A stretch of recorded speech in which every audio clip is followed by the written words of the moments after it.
What's going on, everybody? Hope you're all having a fantastic day today. Now, ladies and gentlemen, boy oh boy, personally, I don't think it's going to be the end of the world, and I'll explain exactly why. But the Battlefield community is not, and I repeat, is not going to be happy about this news whatsoever, of course. The developers over at DICE went ahead and released their next blog post discussing the class system.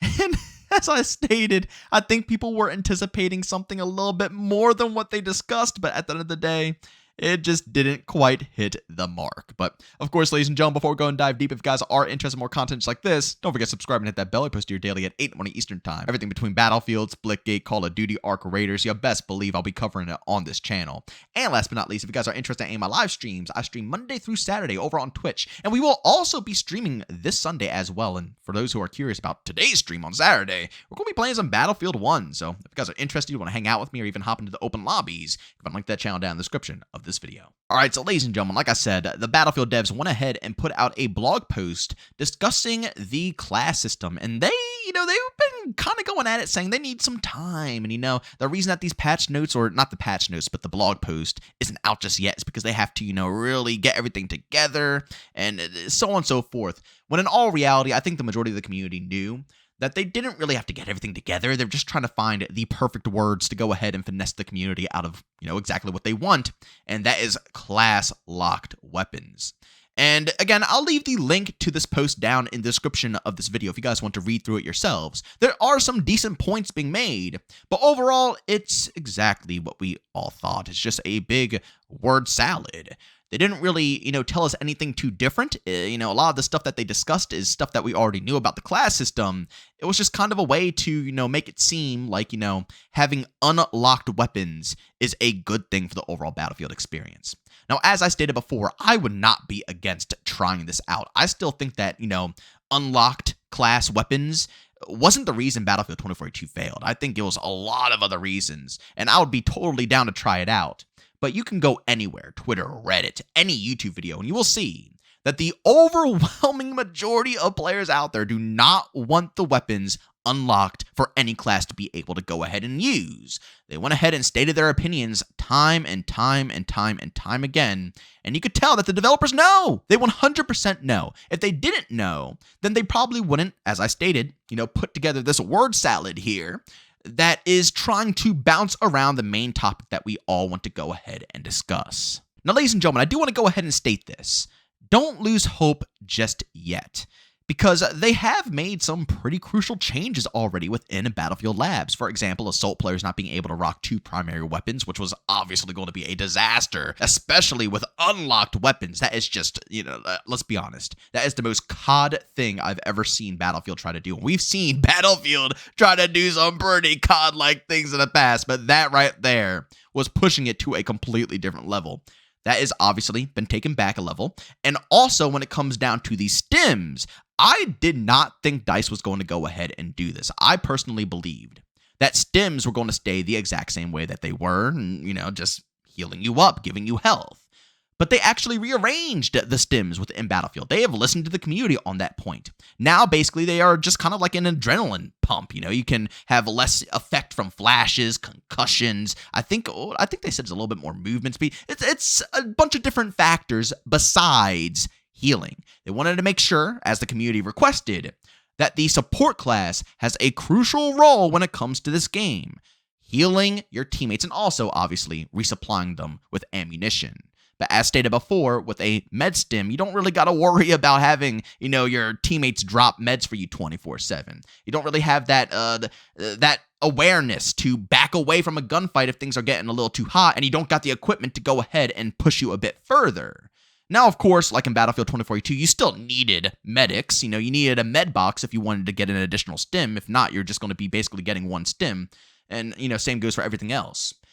But still, people don't want you to rely on stims. You're either going to have your health, self-regenerate, or you're going to have a medic nearby that will have a box or anything to help you out health-wise that will help you be a bit more aggressive and continuously keep pushing. So removing how the stim was working before and rearranging it to how it functions now, I think that is a huge step in the right direction and is showcasing that DICE is indeed listening. They care. They want to see the Battlefield community happy, but they're not budging on this just yet. Like I said, don't lose hope because they have opened up, but they still haven't budged.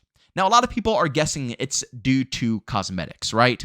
Because if you have unlocked weapons for all the classes, if you see a cosmetic you like, anybody can use it. It's not like, oh, well, only medics can have that skin. Or, oh, only, recons can have that skin. That's not the case, right? They want to make sure that if a weapon drops, maybe if it's an operator, you can't really mess around with that because we have classes back in Battlefield, medics, assault, so on and so forth. So obviously certain skins are probably going to be locked to certain classes. But when it comes to weapons, that is going to be the universal moneymaker, right? They want to make sure that with unlocked classes, they have more potential to stack up on cash because if someone sees a skin on a weapon, they know they can use it. It doesn't matter what their playstyle is. It doesn't matter what they prefer out of the Battlefield experience. If it looks cool, they can go ahead and slap it on their gun and use it whenever they feel like it. And if they go ahead and lock the weapons, like I stated before, that is no longer an option. So I definitely see the point that a lot of people are making online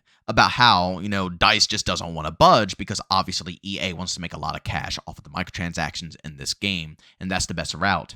But there's also the other reason that, the developers just statistically think that people pick classes based more off of weapons, which I have seen from time to time. Not all the time, but even myself personally, I know some people who, like, for example, love LMGs, right? And they've picked the support class back in the day using LMGs. They don't even drop ammo. They don't do any role for the support class for their team besides just picking it because they get to run around with an LMG. So I get where they're coming from when it comes down to that. And it's also one of the main reasons why I don't think that this system would destroy the brand new Battlefield game. I think that there is indeed a lot of stuff that could potentially, ruin the overall image. For example, just to go ahead and name a few, with 2042, it had the worst maps known to mankind to the point where DICE literally spent the whole year revamping all the base maps over focusing on brand new content. It had no classes, so pretty much anybody could be anyone, and, class roles were irrelevant. And also, on top of that, it was the buggiest experience known to mankind. I mean, just simply look back to any gameplay footage. Shoot, look back to any, original review of Battlefield 2042 when it first dropped, and look how broken it was. People couldn't even just simply get into the game without it almost just destroying every single platform that they played on. So yeah, I think that there could be a lot of other things that made that game worse compared to just simply having unlocked class weapons. But this is not the battle to fight, DICE. I'm just going to be completely honest with you. This is not the battle you want to fight. You can make up 100 reasons. You can make up 1,000 different reasons for why you want to unlock the weapons. But the Battlefield community is not going to budge on this. I mean, for the love of God, even me myself, personally, have been just demolished for just saying simply, I don't think it's the end of the world, I kind of enjoy using all weapons for all classes. And again, personally, when I played 2042, I was encouraged to branch out. Back in the day, I was a heavy assault player. Basically, whoever has ARs or SMGs, that's more than likely what I'm going to rock. It doesn't really matter what class they put them on. That's what I'm going to pick. So, I didn't really mind having open weapons because I played more stuff. I played recon more. I played support more. I played engineer more, I actually branched out a bit. And just for saying that, I got demolished. I mean, I can't even tell you how badly I got crapped on. And I was told, I'm not a Battlefield fan. I have zero Battlefield experience. And keep in mind, I never disagreed with them. I just said my opinion. I didn't think it was completely awful, but I did state 1,000 times over in all those videos that I understand where everybody's coming from. And having class-locked weapons does define the role tremendously more compared to it being unlocked. But even when I'm agreeing, they're crapping on me, while I'm also completely agreeing with their statement saying that it should be done that way. I'm telling you, DICE, you're not going to win this one. You need to fold and close up the classes a little bit to make them feel a bit more special. As I stated, the game looks good. I see gameplay all the time. Footage of the brand new Battlefield experience. It looks solid. It looks way better than anything 2042 could even, imagine to be right now. Way better. But that's not going to change a lot of the opinions in the Battlefield community. It's already going to be bad enough that I guarantee it's not going to be a server browser. I think we all already know this. And, that alone is going to piss off a lot of people. Not locking up the classes, that's just going to go ahead and take it a step further. And it's going to cement the idea into, your consumers' heads that you're just doing this for money and you genuinely don't care about the community, even though you're making a lot of good changes. Like I stated in the beginning of this video, there are some good things that have been done in Battlefield Labs, and they have listened and resolved a lot of issues. But they're not going to think that. If you don't resolve this issue, this current one with weapons, all of that work is going to go unnoticed, and people are going to be very, very pissed. But ladies and gentlemen, as always, if you enjoyed today's video, leave a like. If you hate it, leave a dislike. Don't forget to subscribe and hit that bell. I post to your daily at 8 in the morning Eastern Time. And of course, if you guys are interested in my live streams, I stream Monday through Saturday over on Twitch. And again, I will be streaming this Sunday as well over on Twitch. So of course, if you guys are interested, you want to chat it up with me, you can find a link to my channel down in the description of this video. But as always, thanks for tuning in. I'll see you all next one. Peace out.